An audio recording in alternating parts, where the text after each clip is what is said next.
Bonjour à tous, je suis ravie de vous retrouver pour faire le tour des actualités hebdomadaires de la métropole.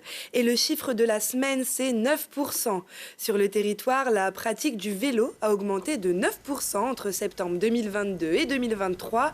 Et si vous aussi, vous voulez vous équiper, la métropole et le SMAG proposent une aide à l'achat d'un vélo neuf ou d'occasion, soumise à des conditions de revenus, mais cumulables avec les aides de l'État.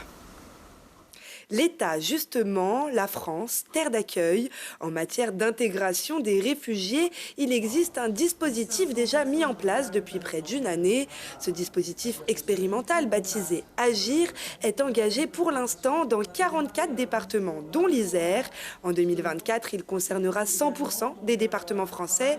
À l'occasion de la semaine de l'intégration, la préfecture a pu dresser un bilan de cet accompagnement après 9 mois d'existence. Un bilan positif aussi aux côtés de la métropole à travers le contrat territorial d'accueil et d'intégration CTAI. L'objectif était de faire en sorte que le dispositif Agir puisse accompagner tous les réfugiés qui se présentent dans le département, que ce soit sur la métropole grenobloise, mais également sur l'ensemble du territoire, au Nord-Isère ou en dehors de la métropole. Voilà, donc à ce jour, on a plus de 500 personnes qui ont été accompagnées. C'est un peu plus de 310 ménages, avec donc une majorité de personnes seules, mais également des familles ou des personnes seules avec enfants. La métropole grenobloise a toujours été un territoire d'accueil et le fait de s'être inscrit de façon volontaire dans le dispositif expérimental montre que l'État accompagne de façon très volontariste les réfugiés, notamment en matière de logement, d'apprentissage de la langue et puis aussi d'accompagnement vers l'emploi. Donc ce dispositif Agir est un dispositif intégré qui permet également de travailler avec les dispositifs qui préexistent déjà, puisqu'on a sur la métropole grenobloise un contrat territorial d'accueil et d'intégration qui a déjà quand même plusieurs années, qui était aussi un dispositif précurseur porté par la métropole. Et l'objectif maintenant, c'est d'avoir un dispositif qui soit vraiment intégré et complémentaire du CTAI de la métropole grenobloise. Voilà. 47 nationalités sont représentées dans le dispositif Agir en Isère, dont les principales sont afghanes, guinéennes, nigériennes et albanaises. Le dispositif Agir concerne l'ensemble des réfugiés qui entrent sur le territoire.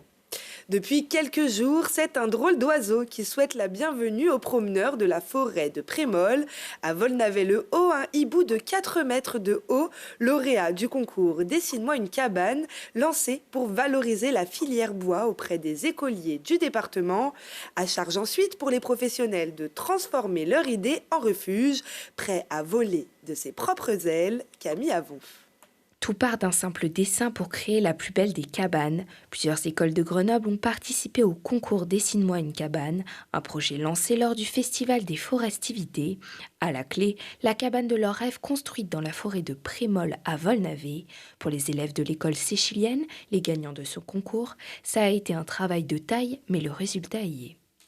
On a dessiné une cabane en forme de chouette parce qu'en fait c'était le thème d'Harry Potter. Quand je vois le résultat avec les belles guirlandes colorées et le hibou qui est magnifique, même avec une petite toupe de cheveux, et je suis trop fière de notre cabane. Ça me dit comment on n'a pas travaillé pour rien et qu'on était les seuls à être choisis et qu'il n'y aura pas une autre cabane et que la voir en vrai, ça veut dire qu'elle a vraiment été construite. Les seuls choisis parmi une vingtaine de propositions, mais l'objectif n'est pas seulement de construire une cabane, mais bien d'en apprendre plus sur les métiers du bois et de l'environnement. On a eu la visite de Joël, donc l'architecte du projet, qui a fait une intervention dans la classe, du coup, qui nous a parlé du métier d'architecte, mais qui aussi nous a fait un atelier avec des caplas pour faire comprendre aux enfants à quel point leur cabane allait être compliquée pour les compagnons. Et on avait fait aussi une journée à Prémol, donc pour voir le site d'implantation de la cabane et avec la découverte de la forêt, de la faune, la flore. Dorénavant, un hibou de près de 4 mètres ne niche pas dans les arbres, mais bien sur le sol, car les enfants devaient créer une cabane accessible à tous.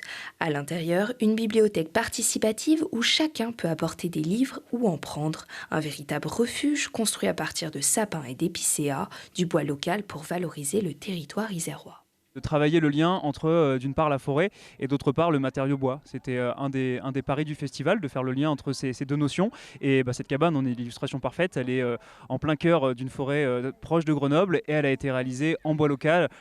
La cabane est toujours en cours de construction. Les derniers détails sont revus pour en faire un lieu parfait pour s'isoler. Et avec 32 000 hectares, la métropole grenobloise est la plus forestière de France. Ça en fait des endroits pour mettre une cabane. Une nouvelle donnerie dépose minute dans le sud de Grenoble. Le Polaire vous attend pour récupérer tous vos objets en bon état ou facilement réparables. Inciter à donner plutôt que de jeter, c'est tout l'objectif de cette démarche. Mobilier, jouets, vélos, vaisselle, déco, pas de gâchis. Les objets retrouveront une seconde vie entre les mains d'acteurs du réemploi présents sur place. Métro Hebdo, c'est terminé. On se retrouve chaque samedi à 8h50 et 20h40. Excellente soirée à tous.